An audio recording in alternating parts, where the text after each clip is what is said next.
Let's do this. Hello, everybody, and welcome to the Ken Bone Zone. Sorry we've been gone for a couple of weeks, but I've been doing some traveling. I was in Pittsburgh for work, and then I was in Washington, D.C., and oh, the tales we could tell from these travels. My goodness, we'll get into that in a minute.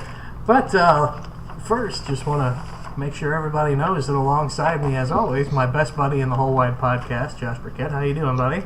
I'm good. Real good. How you doing? I am doing extremely well now that it's the end of the work week. I'm home. So I was in. So was it like 2 weeks? Yeah, I've been gone for 2 weeks. I was in Pittsburgh for 3 or 4 days. That was for work, and it's fun traveling for work occasionally. Like you go out to nice dinners, and the vendors that are trying to sell you stuff try to like butter you up as like, hey, you buy this $6 million thing that we're trying to sell you, and we'll give you a steak. And I'm like, okay, well, give me the steak now, and then I'll think about it. So me and a few other folks from work, we went and did that, and it was a good time, and we saw some stuff that we'd really like to buy, and we got to convince the check writers that we need it, however many hundreds of thousands of dollars worth, and whatever. So that was great. No real incidents getting there, getting back. And then the following week, I was in Washington, D.C., with Turning Point USA doing a speech at their high school leadership summit. Kyle Kashuv from Parkland, one of the Parkland shooting survivors, who is a friend of mine online, invited me to come to this event that he was putting together. And I was like, well, Turning Point USA, we don't see eye to eye, all the time.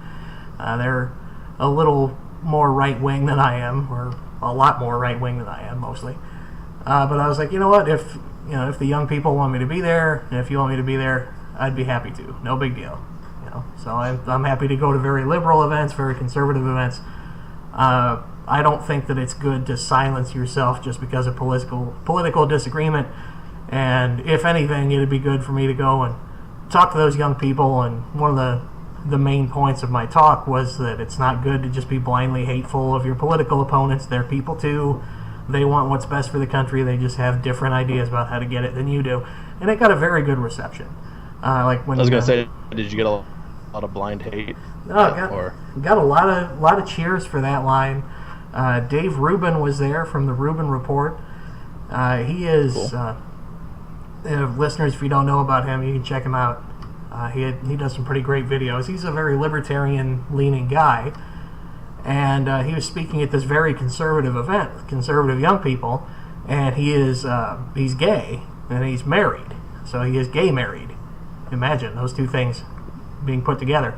And when he was talking about his husband and his gay marriage, all the kids just cheered. Like conservative people under 30, they don't care about gay marriage. They think that was a stupid, argument to have.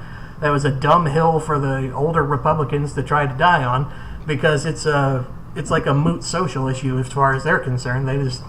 They don't understand. Right. Why wouldn't gay people be able to get married? That's kind of their stance. So it's the younger conservatives are not really that socially conservative. They want you to live how you want to live. So I was pretty happy to see that response, because I was afraid there would be at least one jerk who would boo or something when he talked about his husband. But no, it was actually very, very warm, very great reception. They cheered for him and everything. So that was great. Talking to some folks I didn't necessarily agree with, but we got to talk about some really good ideas. I was speaking on Monday night, and Logan, my son, went with me, and we stayed all 4 days of the conference, and we were there listening to some of the other speakers, some of whom we thought were cool, some of whom we thought were crappy, because we didn't agree with them, or we thought they were boring, but for the most part they were really neat. Mark Cuban was there. He's not a very conservative guy. He was doing a debate with Charlie Kirk, the leader of Turning Point, and I thought Cuban got in some really good points. And the kids were very receptive, very happy to have him there. So I was just thrilled to be at that event, talking to the kids, about things like immigration and tax reform and social issues and just all that kind of stuff, and realizing that even though they love to do the chants and wear their MAGA hats and stuff, they're not just blind Trump lovers. They're kids. They have a lot of energy, and when crazy chants start, like somebody starts chanting "lock her up," they're all going to do it because they think it's funny. They're not nut bars or anything. They're energetic and they're politically engaged. So that was awesome. So then Thursday night we're supposed to fly back. We go to the Library of Congress. Me and Logan walk around, we take some pictures. We walk past the Capitol building, go all over D.C., and we're just exhausted because it's like 90 degrees with 100% humidity out there. It rained every day, at least for a little while, and then when it stopped raining, you could see the steam coming up from the streets because it was so hot. Just disgusting swampland heat, just gross. So we get to the airport a couple hours early, thinking we've been out in the heat enough. We're both feeling kind of sick from walking around in it, and our flight's supposed to leave at 7, and it gets delayed half an hour, and then it gets delayed another half an hour, and then it gets delayed another hour after that, and then it gets canceled. And we're like, oh crap. So now it's like 8:30 or 9 o'clock or so, and our flight's canceled. So I run up to the ticket counter, and I'm like, what are we going to do about this? And, why is the flight canceled? Well, it's canceled for maintenance. Like, okay, well, if it's canceled for maintenance, doesn't that mean that you have to put us in a hotel? And the guy at the ticket counter was like a real jerk. And he's like, no, you're responsible for that on your own. And oh, really? Yeah, and I was like, what do you suggest I do with a 14-year-old now? We're going to sleep in the airport or something? And he's like, well, I suggest you go find a place to stay. And we'll get you on this flight tomorrow morning that goes from Ronald Reagan Airport to LaGuardia in New York. And then there's a connection from New York back to St. Louis. I'm like, fine, you got me over a barrel here. I want to go home, and this is the earliest flight you can get me on. There's no more from any airline for the rest of the day. Fine. So we go and we get a hotel, and we stay in D.C. an extra night, wake up the next morning. That night wasn't actually too bad. Me and Logan just sitting watching Netflix in a hotel room. We watched he's a big anime fan, so we watched some anime. He loved it. It was a cool father-son moment, and I was like, you know what? Maybe an extra night wasn't the worst thing in the world. We got to have some dad-son bonding time over something he really likes, and it was great. Fine. We get to the airport in the morning, go through TSA again, take shoes off again, all that kind of crap. Get on the plane, and then we fly to New York, LaGuardia. Then we got like a 3-hour layover. We go to our gate, or we try to go to the gate, and some like really rude bus driver, which is like the terminal bus that ferries you in between the different terminals at LaGuardia, she takes us to the wrong terminal. She told us we were supposed to go to one. We had a big confusion there, but oh well. We still got an hour or so before our flight. No big deal. We get up to the gate. We get on our real flight, pull out to the runway, and like, okay, we're next in line to take off, or we're third in line to take off or something. And we don't take off.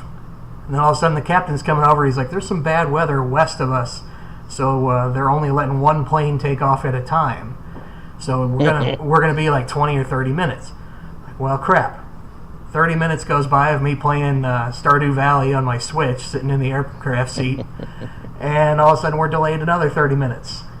Uh-oh, what's going on here?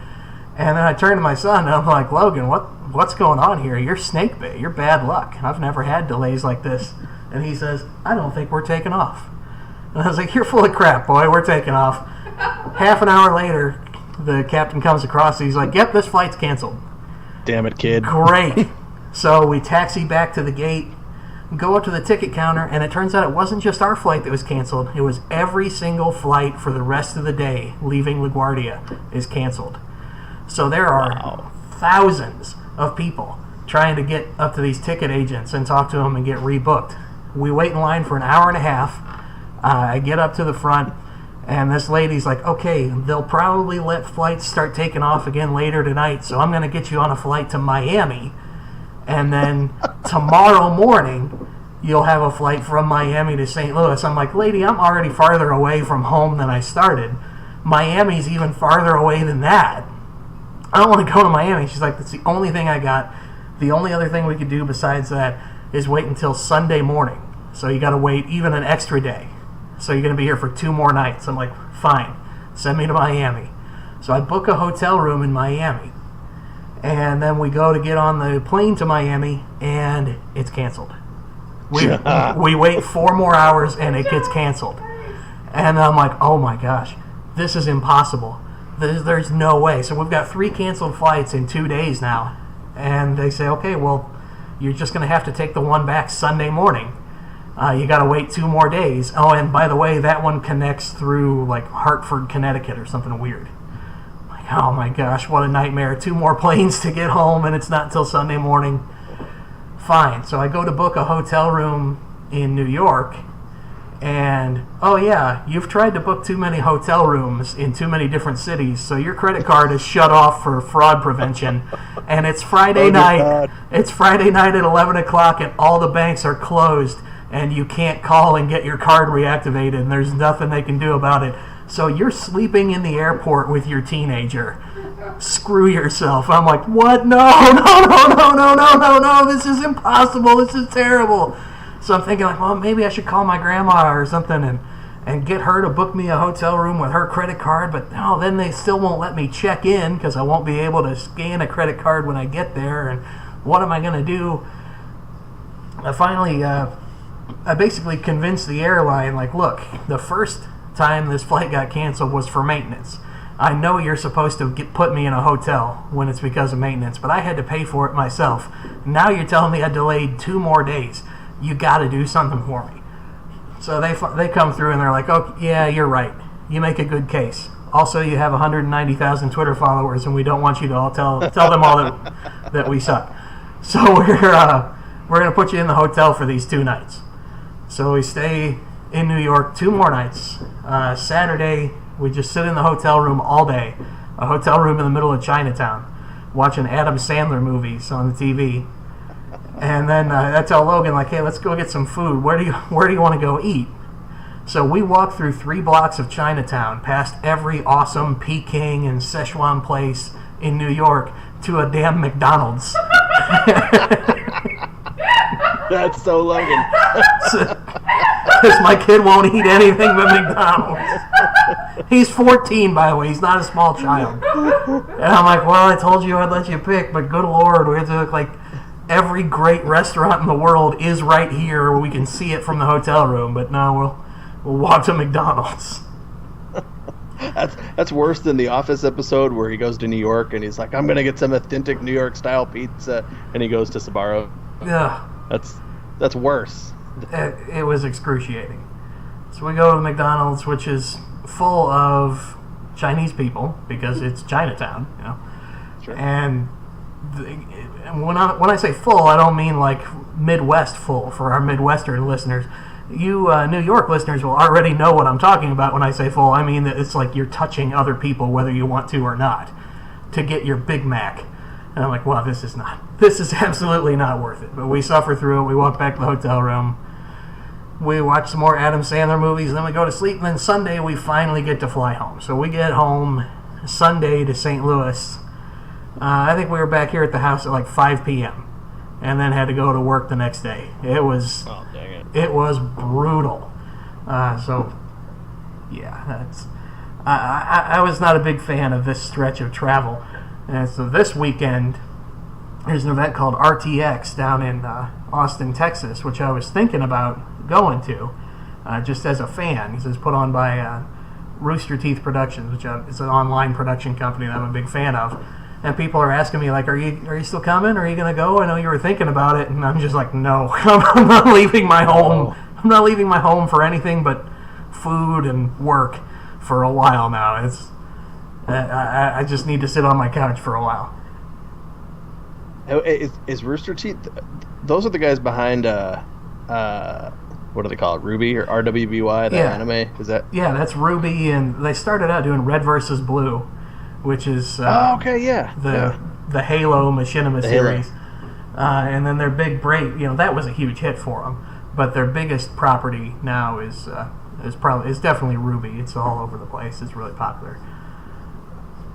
So we were thinking about going down there. Like some of the folks from Rooster Teeth even follow me on Twitter because I'm kind of a big deal. So I thought it would have been neat to go down there and meet a couple of them. But I was like, you know what? No. maybe we'll just go on vacation to Austin sometime when it's not 100 degrees down there and I'm not, ready to murder somebody because of all my travel woes.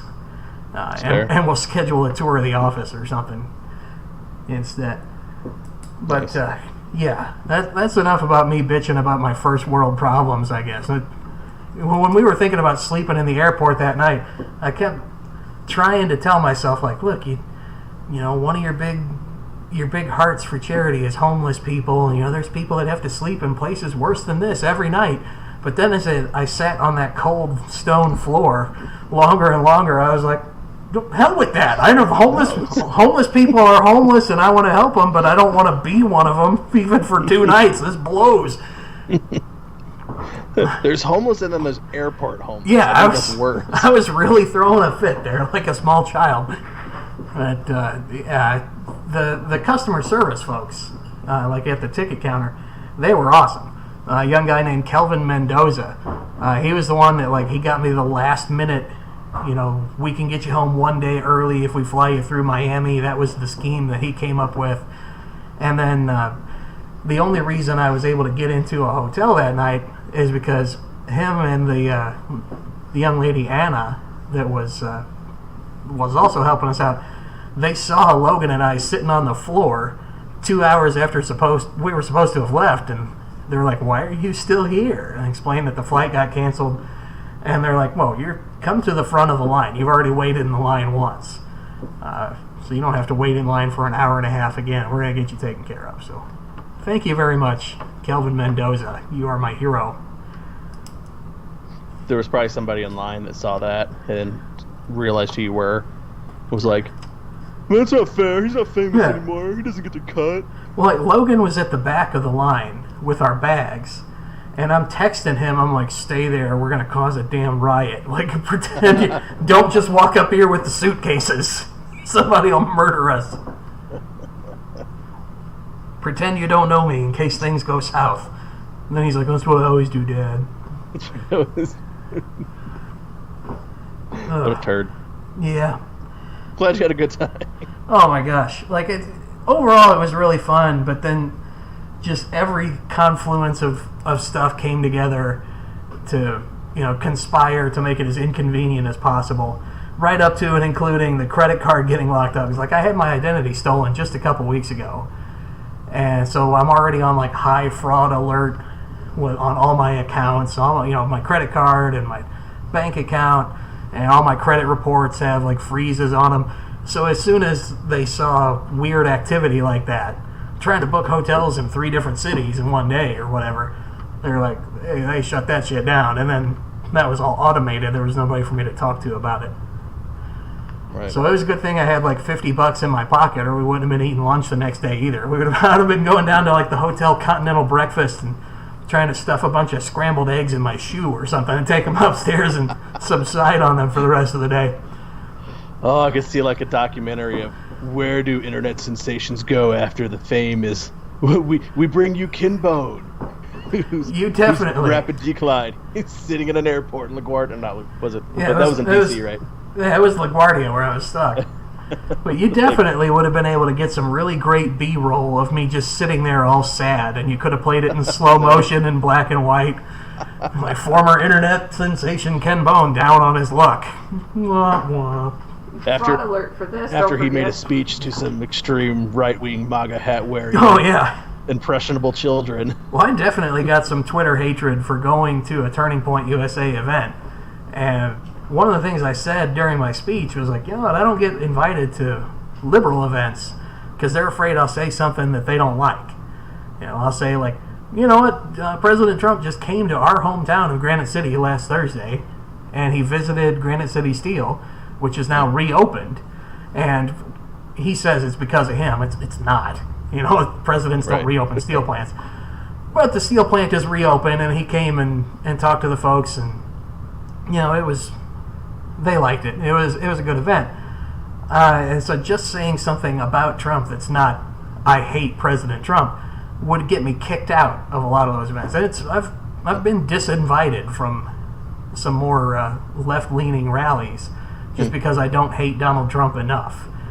But the Turning Point USA, which is like the leading conservative young folks pack, they're like, come on out, we don't care.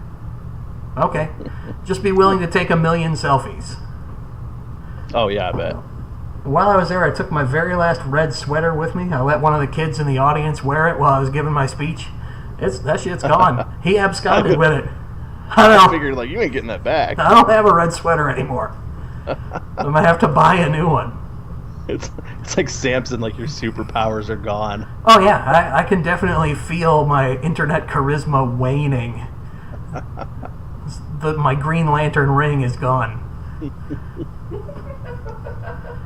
So, yeah, that was a blast. Oh, and Heather's showing me a letter now we just got today. I had to make some phone calls. Due to the identity theft, there's a Hertz Rent-A-Car that just sent us a letter today saying we really want our car back. Give us back our car or we're going to like press charges. And I had to call them today and ask them, like, what the hell are you talking about? So apparently somewhere in Kansas, somebody who was the identity thief decided to go ahead and rent a car from Hertz and then just keep it. So they've just got a stolen rent-a-car someplace. So when I called them today, they were like, we see you got fraud alerts on your credit or your credit reports. I'm like, yeah, that's because there's an identity thief out there trying to like buy stuff in my name, and it looks like he stole one of your cars. And they're like,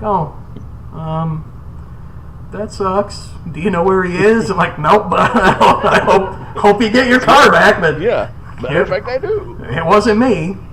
And they just accepted it. They're like, well, all the evidence is in your favor. We'll call you if anything comes up, but we're going to take this off of, take your name off of this. You're off the hook. I'm like, okay, send me that in writing. Bye.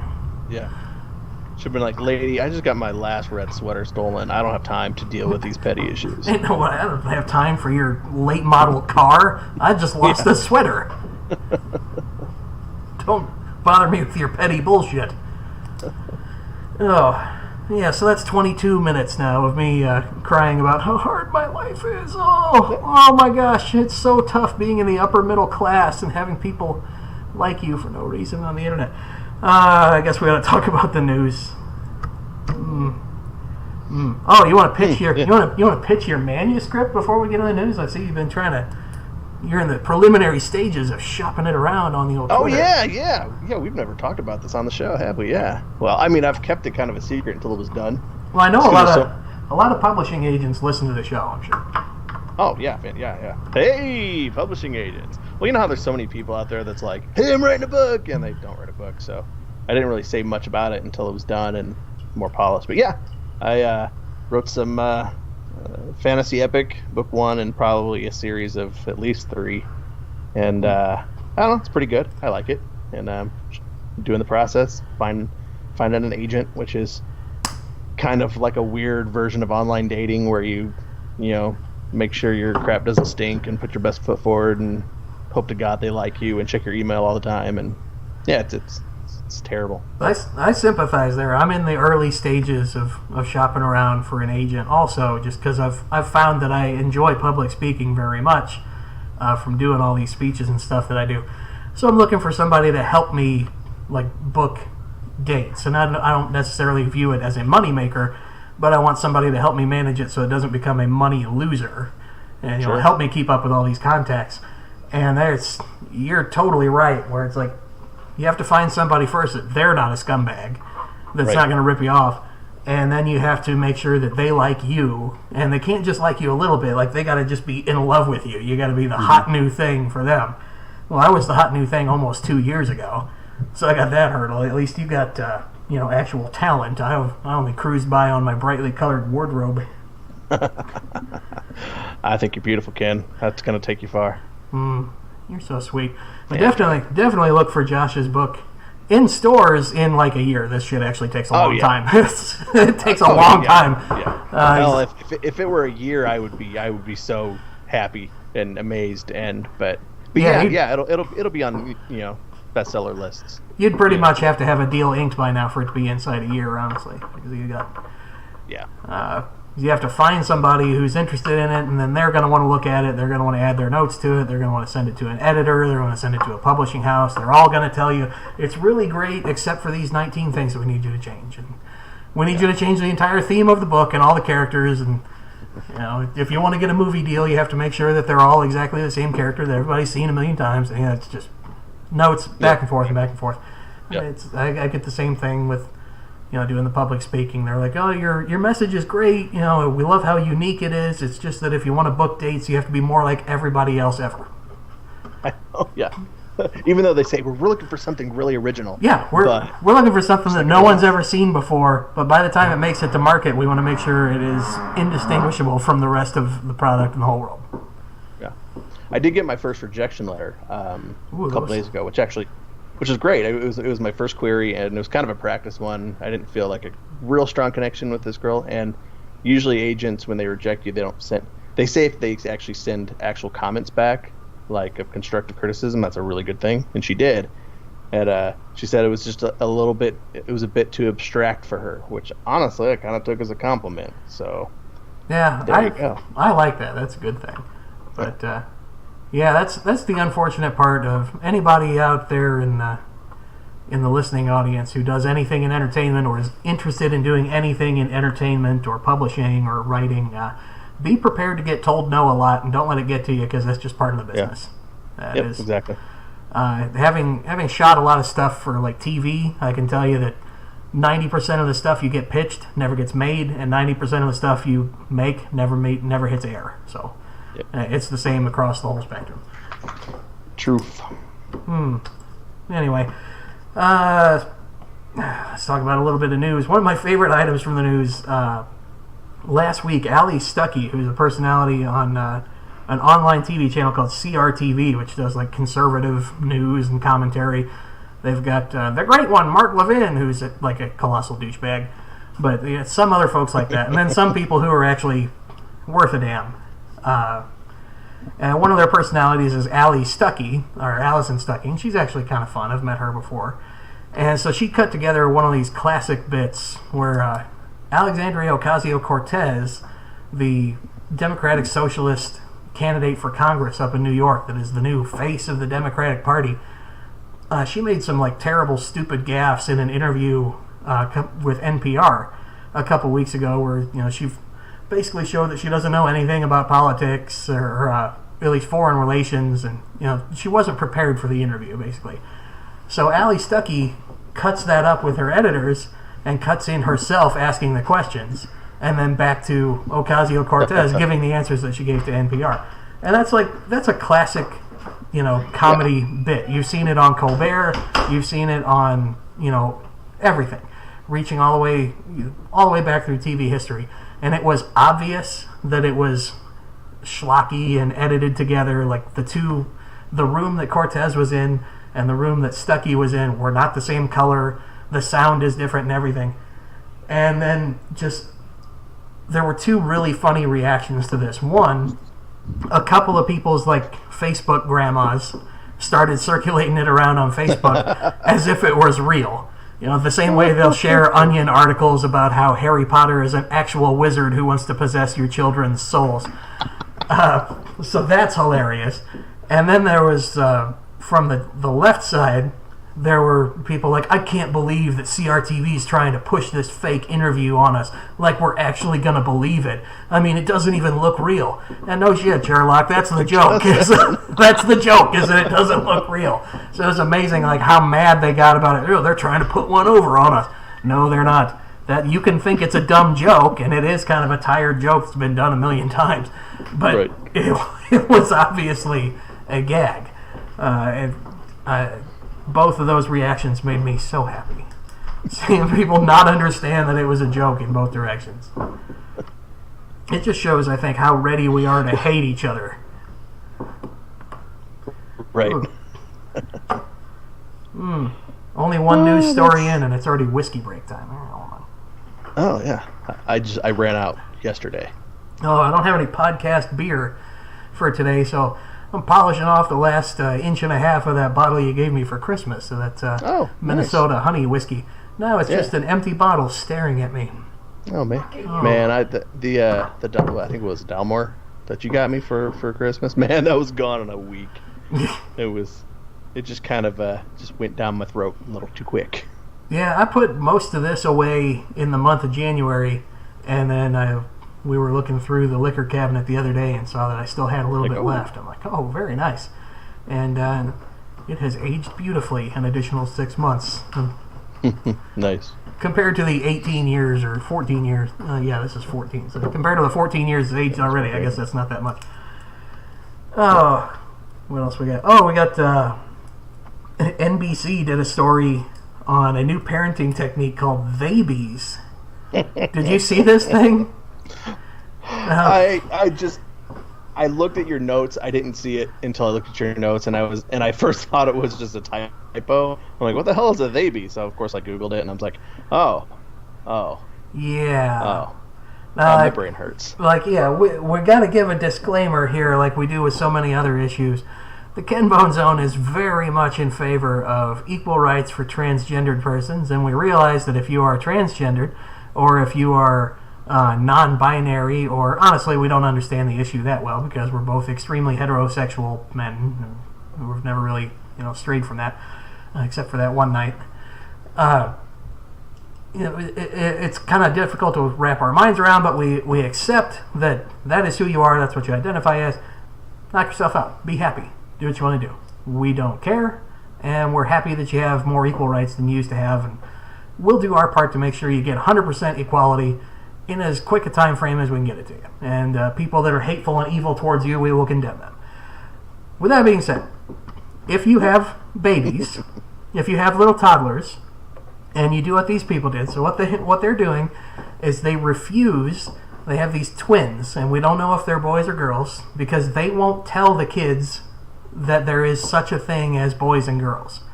The kids are like 4 years old now, and they don't know if they're boys or girls, because the parents are going like out of their way to make sure that you don't even know there's a difference between the two genders.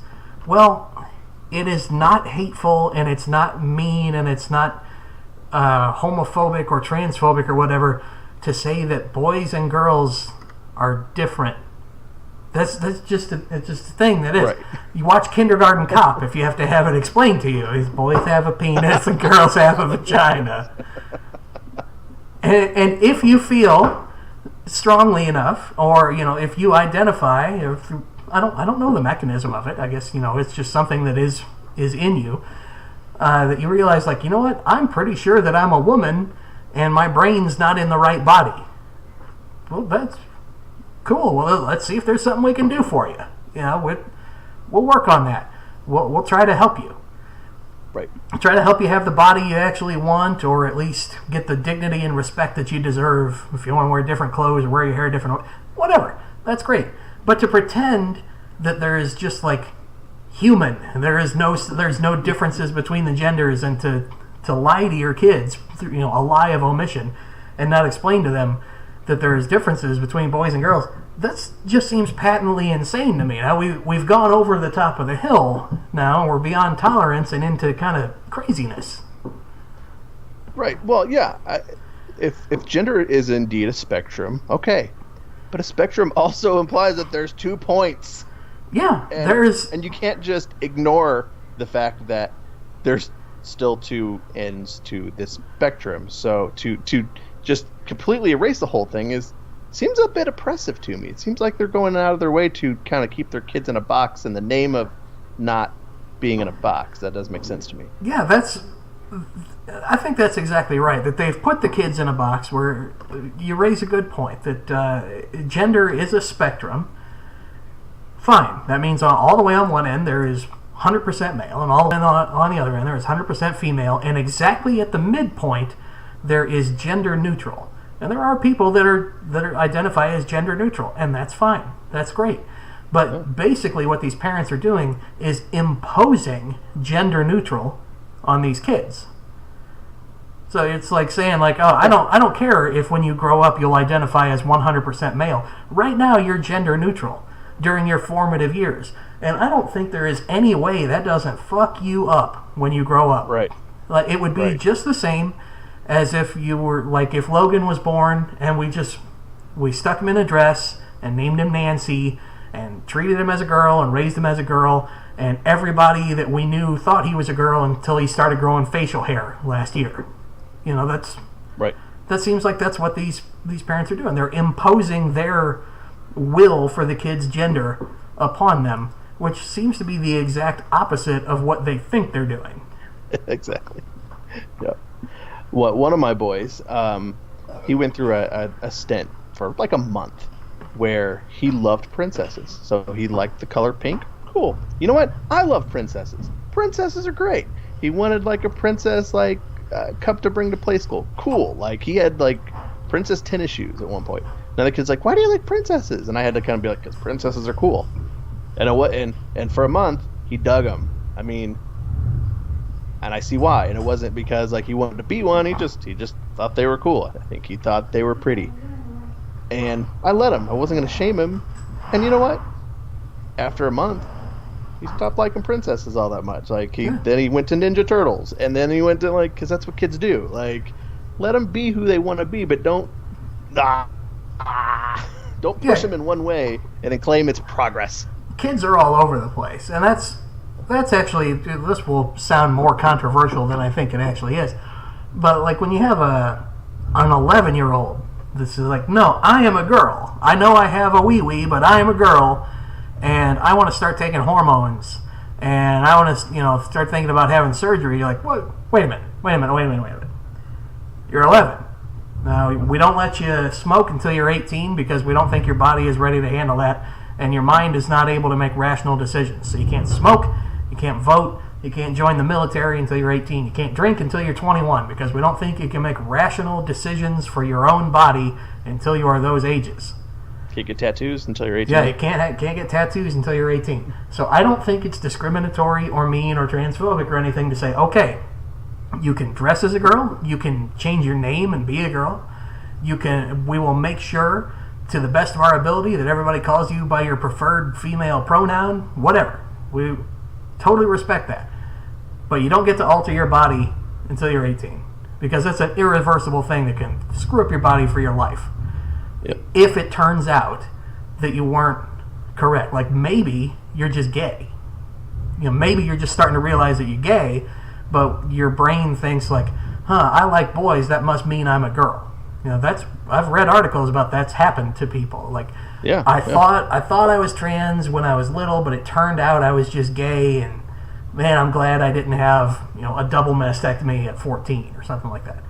I think it borders on cruel to let kids alter their bodies before their minds are capable of making those rational decisions. Now, when your kid does get to that age, you got to support them. You got to love them, and you got to teach them that men and women are equal, boys and girls are equal, and if you want to be one, you want to be the other. Do it. We still love you. We're still your parents.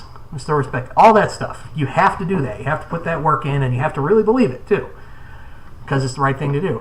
But you got to protect them from themselves a little bit too. My kid he'd have gauged ears if I let him, because that's like one of the things to do. But he's 14. I'm not going to let him do that.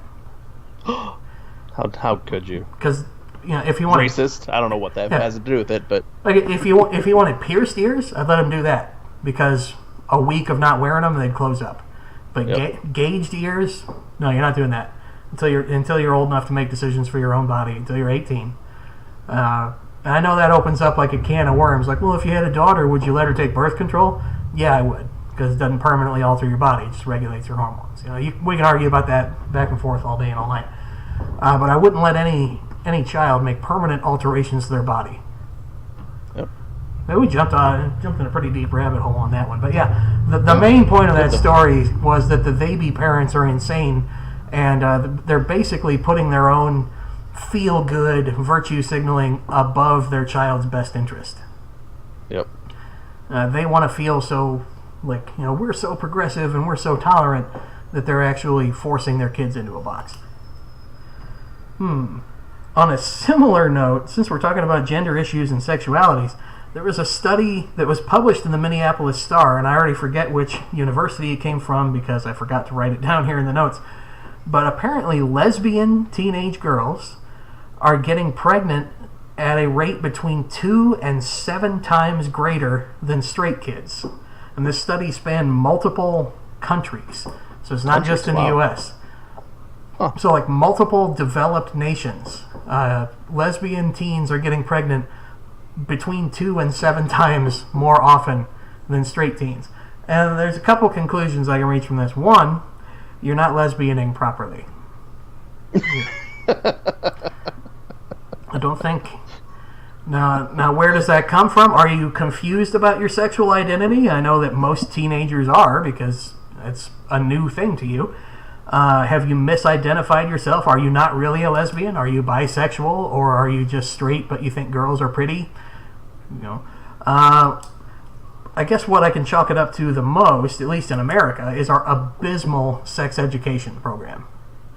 As soon as a teenage girl says, like, I'm a lesbian, like, there's probably parents out there that are just like, whew, now I don't have to give you the pregnancy talk. Thank God I don't have to talk to you about wieners and sperm and birth control. Yeah, you can let your male friend stay the night because you're a lesbian. That's fine. Yeah. So since parents feel too icky and creepy talking about pregnancy to their lesbian daughters, this is happening.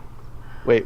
Now, are you sure you read the article right? Because this came from the Minneapolis Star, and here in the Twin Cities, we do have a lot of really good acting programs. Are you sure it didn't say thespians are between 2 and 7 times higher than straight, like non-thespian kids? Because I would believe that. Well, you know, the kids in the acting program and in the band back home in Granite City were definitely the dirty kids.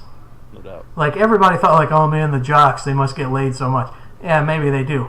But it's the band kids and the theater kids that are freaks. This one time at band camp, that's not an exaggeration. Those kids get down.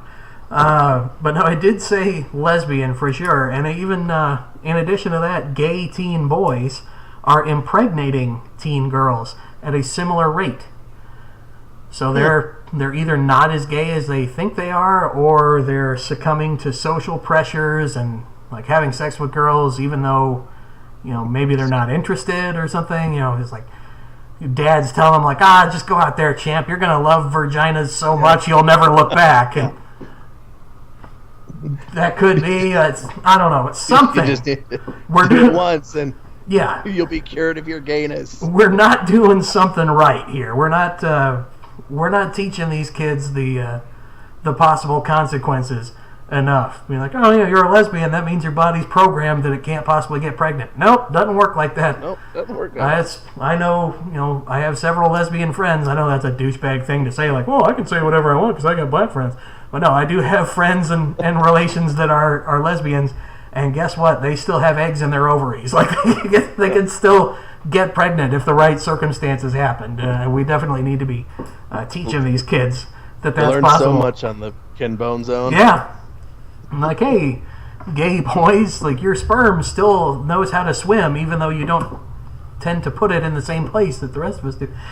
Oh, this show's gross.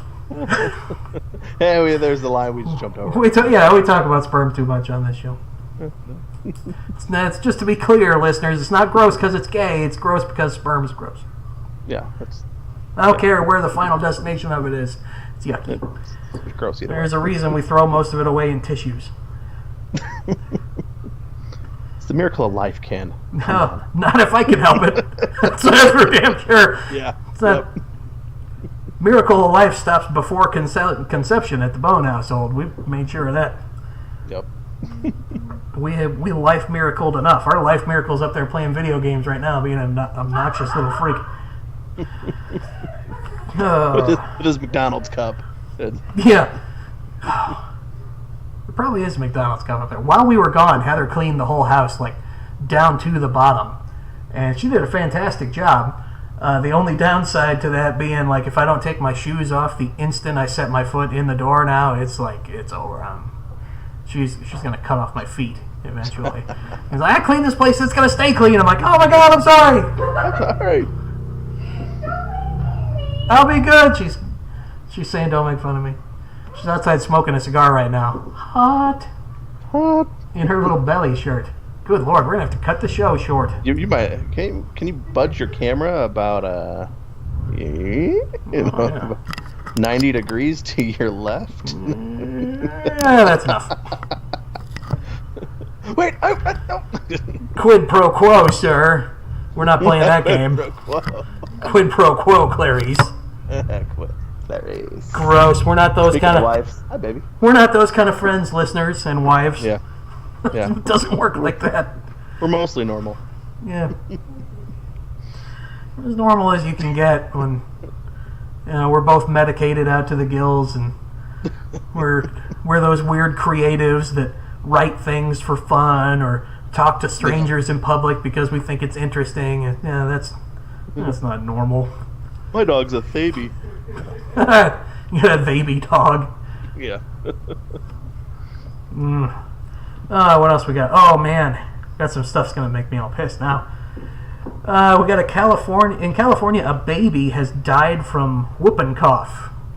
And if you don't know what whooping cough is, that's because you're a normal human beings who don't live in the 1910s. For God's sake.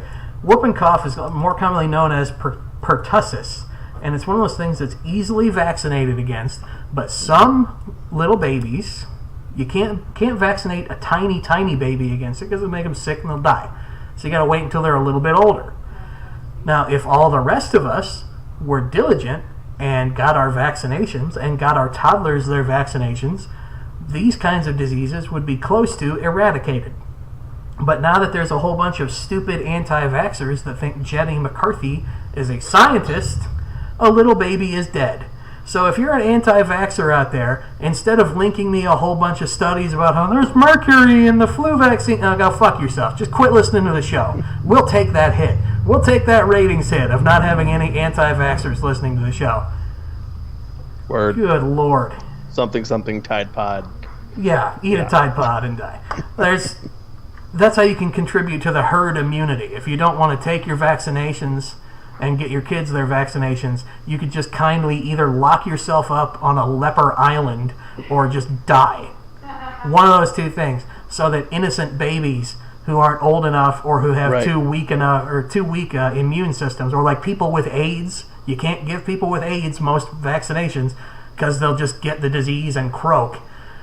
They depend on you getting your vaccinations. And if you don't, those kind of at-risk people with immunodeficiencies or other diseases that prevent them from being able to get vaccines, or small babies, they're gonna die.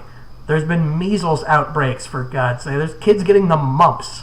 I've never met a human being that's had the mumps. Not one in my life. And soon I probably will. And it'll be a kid who ends up... We had an epidemic up here for that. That's ridiculous. There's a whole bunch of kids now who are going to get the mumps who aren't going to be able to have children when they get older, because you can become sterile from that, from getting the mumps. It's going to be devastating to them for the rest of their lives. Or, God forbid, there's going to be little kids that die from it because somebody thought like, oh, there's mercury in the vaccines. Yes, there is, but it's mercury in a compound. It's not the same. It's not the same as elemental mercury. It's the same reason. It's the same reason that water doesn't explode. Water has hydrogen and oxygen in it. So, good Lord, it's like the Hindenburg every time you turn on your faucet. No, because they're chemically reacted together and they've turned into something different, and we call it water. Mercury does exactly the same thing. When you combine it with other elements, it becomes compounds, and it no longer has the poisonous properties of mercury. It no longer makes the Emperor of China go insane or the Mad Hatter lose his mind, because it's not mercury anymore. It's a preservative that they put in these vaccines. But you know what? The people that don't get vaccines for their kids are too stupid to understand anything I've said for the last 3 minutes. That's true. And you know what? Fine. We live in a land of freedom, and so if you truly want to unvaccinate, not vaccinate your kid, fine. How about let's ask Canada to like buy off, maybe 1,000 acres, just of some crappy wasteland. Call that, anti-vax reservation or something, and then fine.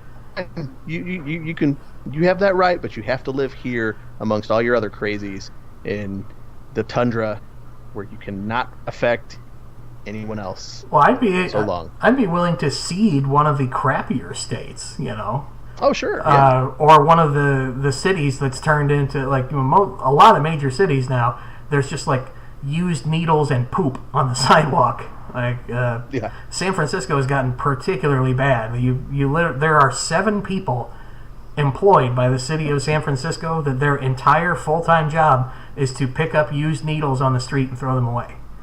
Wow. 7 full-time employees, that is 14,000 hours of labor per year to pick up used needles and throw them away, and they want more. They need more because they don't have enough to pick up all the needles. And that doesn't even scratch the surface of the poop. So everybody that doesn't want to get vaccinated, you can go and live with the needle poop city, and you can all just have your own country. Just have your own country, form your own government, don't get vaccinations, whatever, and I'll never be afraid that you'll compete with our economy or our military, because you're all going to get sick and die in a generation. You're going to be the lost colony of Jonestown. You're just all going to be fucking dead because you're all going to catch, like, the Spanish flu and croak. Because you're idiots. Yep. Oh, I stepped on a nail. Well, you're just dead. That's the world you live in now. You can't get a tetanus shot because it's got mercury in it. But you're okay with all the poop on it. Really, people? Idiots. So my job is a poop smith? Really? Like, that's your job? Like, yeah, it's what I do. Like, my whole thing. We're just make modern art out of heroin needles. I have to be real careful, though. It's amazing because San Francisco is like one of the most expensive places to live. So. Oh, and it has one of the highest tax rates in the country too. So that's why they. That's why they can afford. They can afford needle picker uppers. It's crazy. I don't understand it. I don't understand it. That's a problem you can't blame on Trump either. Trump doesn't exactly hold sway in San Francisco. Yeah. I bet there's not a lot of illegal straws to be picked up though around the area. No, that's just saying way too. That's going way overboard. Heroin, fine. You can go to jail for a straw. Yeah. Oh, look, I hate plastic drinking straws because I'm not a fan. We went the year before last to the Shed Aquarium in Chicago, and they showed us some pictures of like dolphins that had accidentally inhaled drinking straws and like how bad it screws them up. And I'm like, wow. Well, I'm not going to use these anymore. So whenever possible, I don't use them, and I have a couple of metal ones that I reuse whenever I can. And when we go to restaurants and like they put the straw with the wrapper down on the table, I'm like, no, you keep that. Like I just tell them to take it back. But you're not going to send me to damn jail for a straw either. That's kind of stepping over the line. I'll stab a dolphin in the eye with a straw before I spend a night in jail over a damn plastic straw. Let's not go crazy here. Yeah. That's going to come back and bite you. Ken Bone, running for Congress, wants to stab a dolphin in the eye with a plastic straw. In this district, I'd win going away. That's fair. Hey, man, you got any more of them plastic straws, man? Got the bendy kind? I need my fist. Good shit. I got the kind with the bendies and the stripes. I got the shit you need. Speaking of stupid things that are plastic that can kill you. Nice. Yeah, that was a good segue.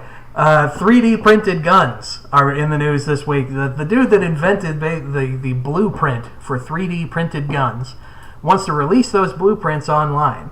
And right now that's being blocked by a federal judge because that federal judge apparently hates the First Amendment and also doesn't understand 3D printed guns. So here's the thing. People are afraid that, well, if you can just 3D print a gun, then you've got an untraceable gun you can take right through security. Well, one, no you don't, because that gun needs bullets to be able to fire. And those are metal. And those are metal, and they set off metal detectors and x-ray machines. And two, these things are pieces of shit. They like blow up in your hand when you try to use them. They'll only shoot a couple of shots before they just crack and blow up, even from the highest quality 3D printers. Now, the kind of 3D printer you're likely to own in your home that was like $300, $400, $500, they won't even put out one shot. They just The gun just blows up. It is very dangerous to try to shoot one of these things. And also, even if they did come up with some way to make them untraceable and make the ammunition untraceable, that's already illegal. We don't need a new law about that. It's been illegal for 30 years to have a gun that is untraceable. Like ceramic guns that you see like in the movies that shoot ice bullets and shit. That's illegal. That's against the law to have that. Also, it's impractical and doesn't work, but you can't have that. Right. And the NRA supports those being illegal, by the way. The NRA is not going to fight for your right to have an untraceable gun because their lobby actually helped write the law that made them illegal back in the Brady Bill days. 3D printed guns are stupid. I would never, ever, ever, ever shoot one. Ever. Ever. Because I like having all of my fingers. Mm-hmm. I would much rather, if I was going to buy... The only way you can make one that's viable is to get a 3D printer that extrudes metal. And those are like 50, 60, 100,000 bucks. Well, you can buy a lot of guns for that, either legally or illegally. And making your own guns is already legal. If I was an expert with like a milling machine, I could make my own lower receivers for guns. And the lower receiver, that's the part that like the magazine of a rifle goes into. It's one metal piece, and it's not very big. It's about twice the size of a deck of cards, a little smaller even. And it's just milled all out of one piece of metal, and that's where the trigger goes, and the trigger assembly and the firing assembly, and the magazine loads up into a hole in it. That's the only part of a rifle that has serial numbers on it. As far as the ATF is concerned, that's the gun. And you can mill one of those yourself. It's hard, because you have to be mega precise within like tiny fractions of a millimeter, but you can do it. It's possible if you have a milling machine and you're an expert. That is the gun. It's the only part that has a serial number on it if you buy one. It's the part that you have to show identification for in accordance with your state law to purchase. The whole rest of the gun, the part that goes on top of that, the magazine, the bullets, the trigger, the striker, the firing pin, or the bolt carrier assembly, the barrel, the grips, the shrouds, the stocks, all that stuff, all the rest of it, you can just buy over the counter because it won't fire a bullet. The lower receiver is the part that makes it capable of firing a bullet.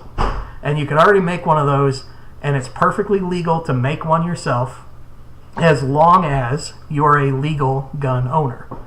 You're not a felon, you don't have domestic violence convictions, you're not on psychoactive medications, all the same background check stuff you would have to go through to buy one.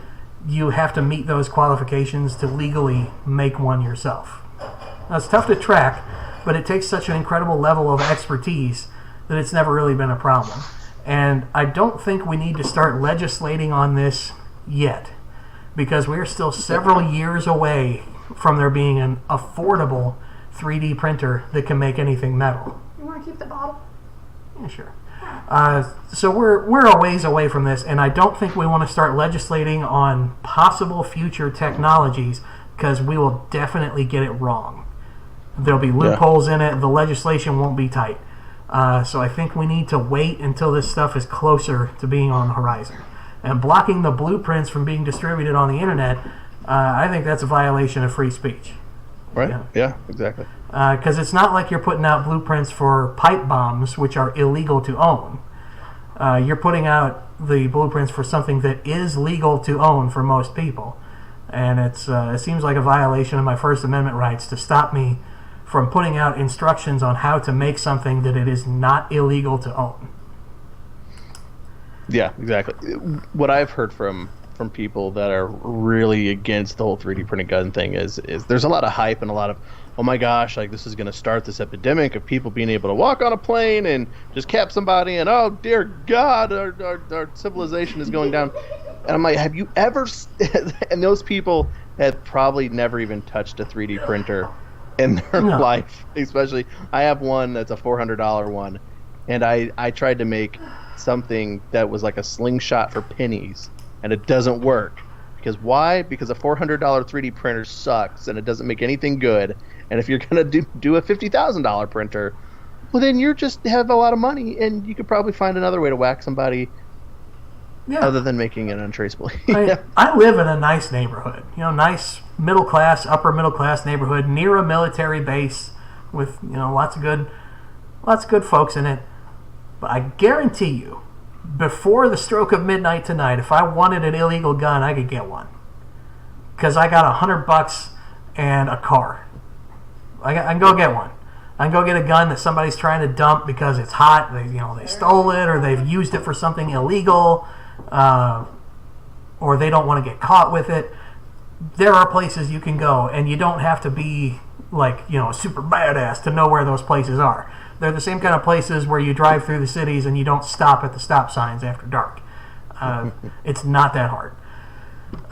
So yeah, if I had a whole bunch of money to drop, I wouldn't be dropping it on a 3D printer that would make me a gun that I would have to trust my fingers and my life to, hoping that I put this thing together correctly, that I manipulated the software right and got the build right, and then I assembled it right. Because these 3D printers, they're not the replicator from Star Trek. I was going to say that, yeah. They don't just, poof, here's a hamburger. If you were making a hamburger in a 3D printer, it would make you a bottom bun, and a patty, and a piece of cheese, and 3 or 4 pickles, and a slice of tomato, and a slice of lettuce, and some 20 little tiny diced onions, and then a top bun, and then you would have to assemble it yourself. Well, assembling a hamburger is pretty easy. Assembling a gun from its tiny constituent components is not easy. I've got several guns. I'm a gun owner. I do not break them down beyond the field strip breakdown, where you only take it apart into 4 or 5 pieces. And each of those 4 or 5 pieces can come apart into multiple more pieces, but then they're real hard to put back together again. And if you don't put them back together right, the gun won't fire. Or if it does fire, it might misfire and really severely injure you. Blow the bolt back into your face and hurt you, or take one of your fingers or something. So if stupid criminals want to try assembling their own gun and have it blow up in their hand while they're trying to knock over somebody, grandma at an ATM, knock yourself out, stupid. Yeah. Go right ahead. That's exactly the gun I want you to have, rather than going out and getting a Glock someplace. So this thing does not magically assemble you a Glock. It looks like a stupid toy, and it's barely a step up from a stupid toy, and you have to put it together yourself.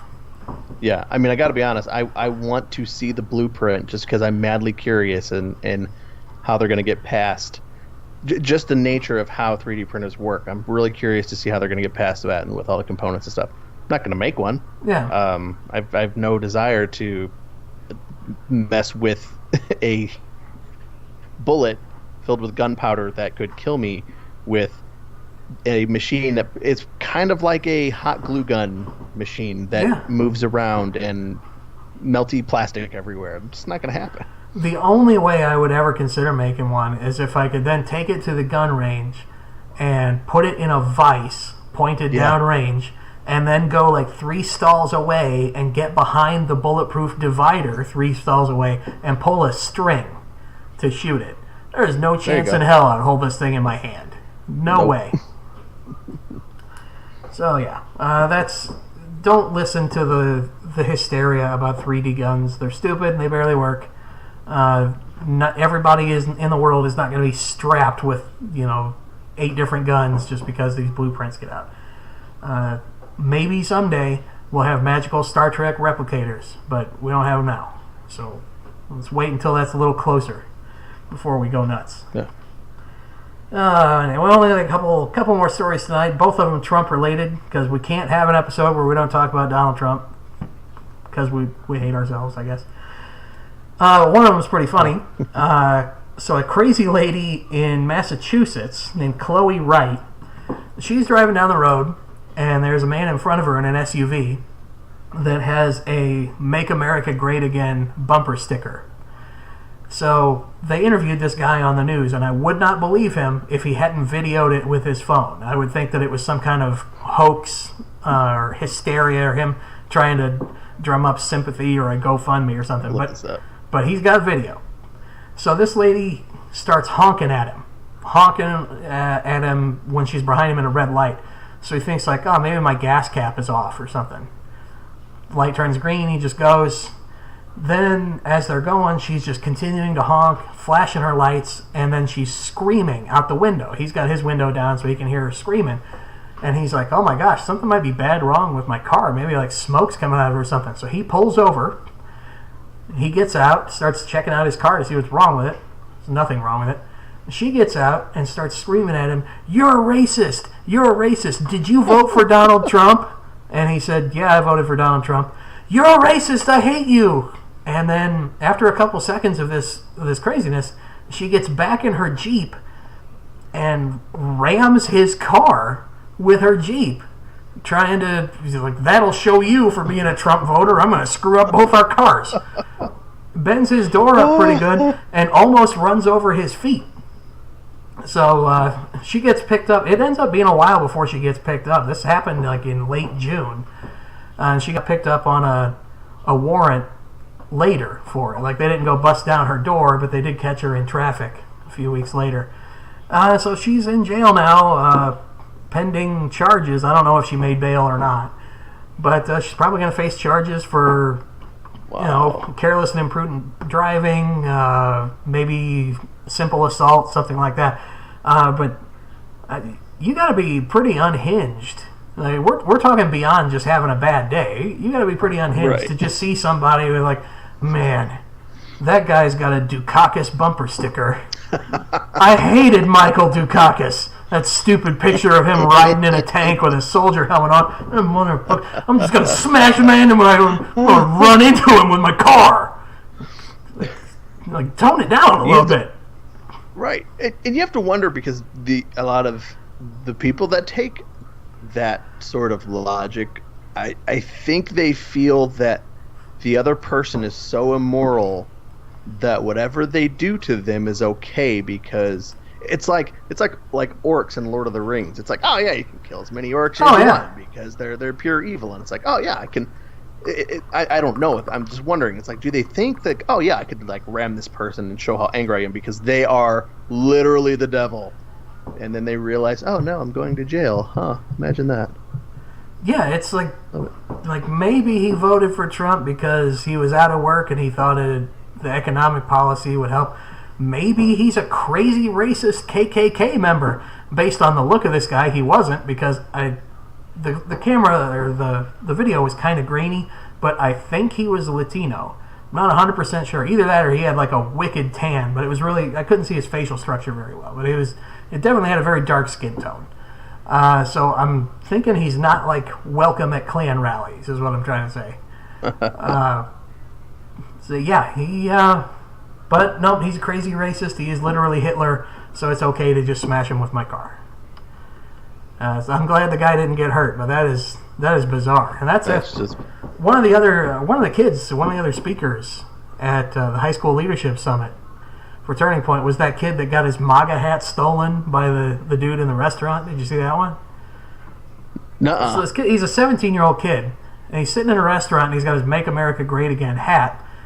And this dude, another guy in the fast food joint, walks up to him and just starts screaming at him and telling him like he's a piece of crap and you're not welcome here.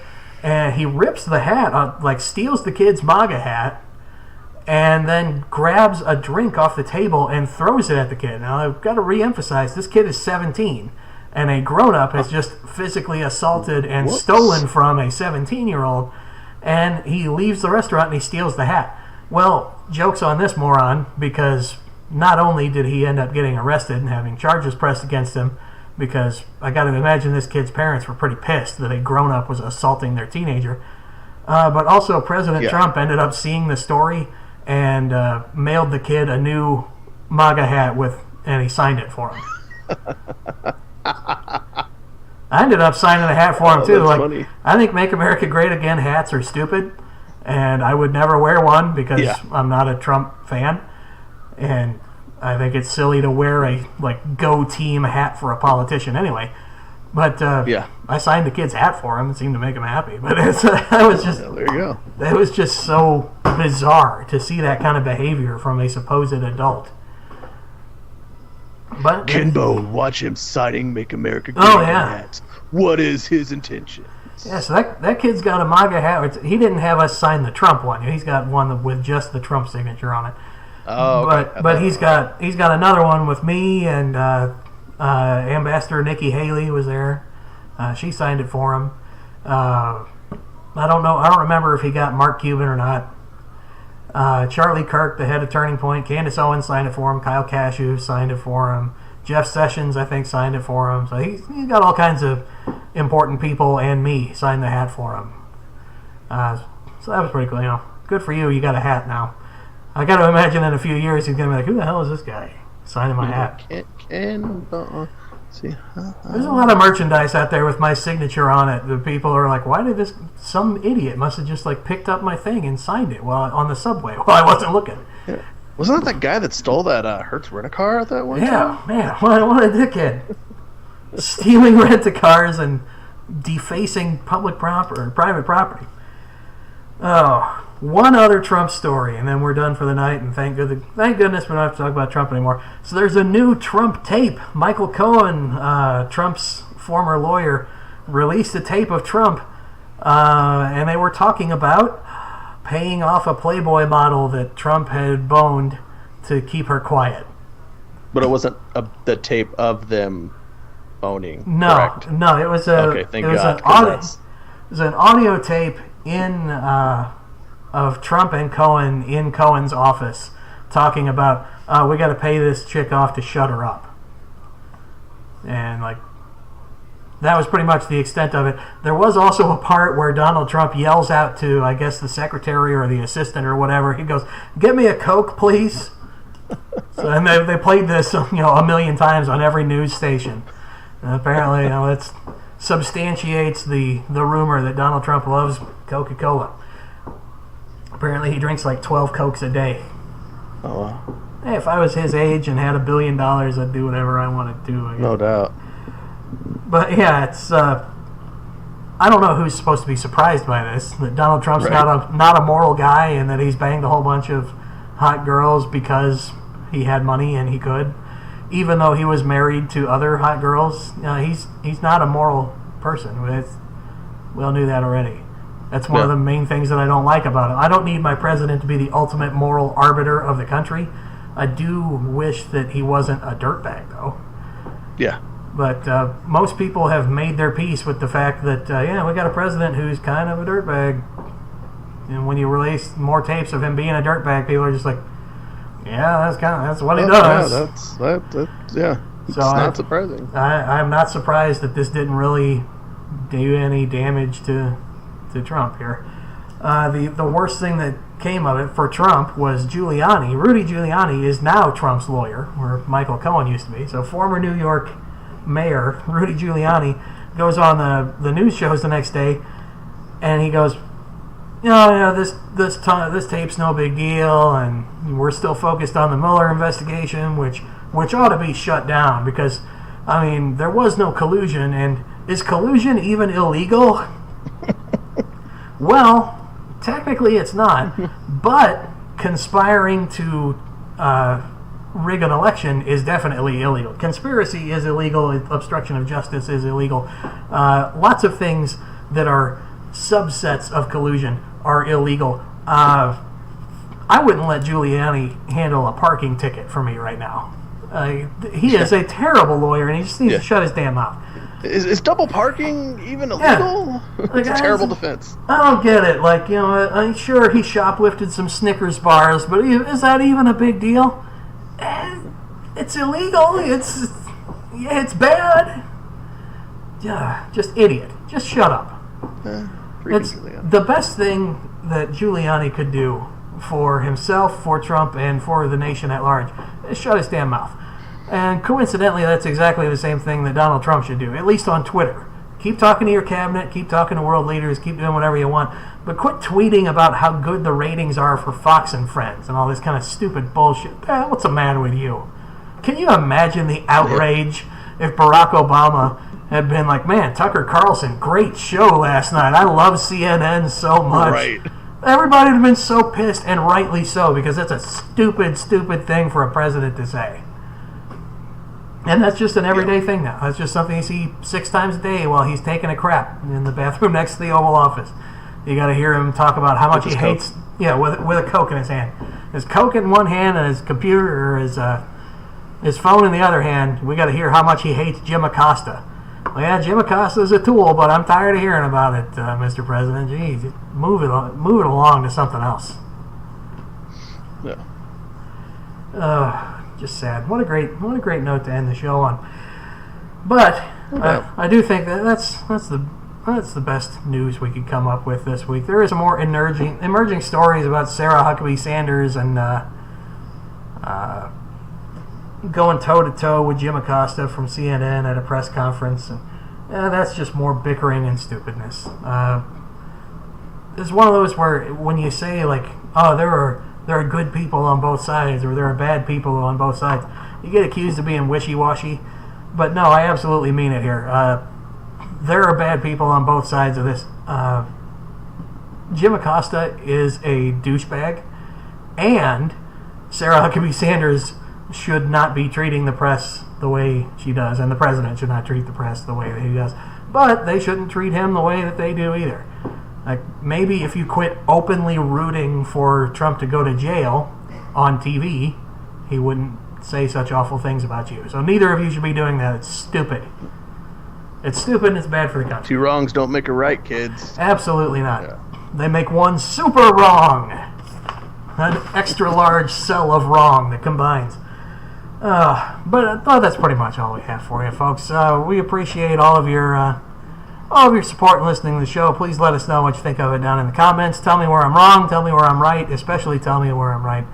Let us know what kind of stories you want us to be tracking and talking about. But most of all, let us know that you're listening. And tell your friends. Get us some more listeners so that we can have some more fun with the community. But until next week, where we'll be back with episode number 38, I bid you a fond adieu for myself and for my good friend Josh Burkett. I'm Ken Bone, and I approve this sweater.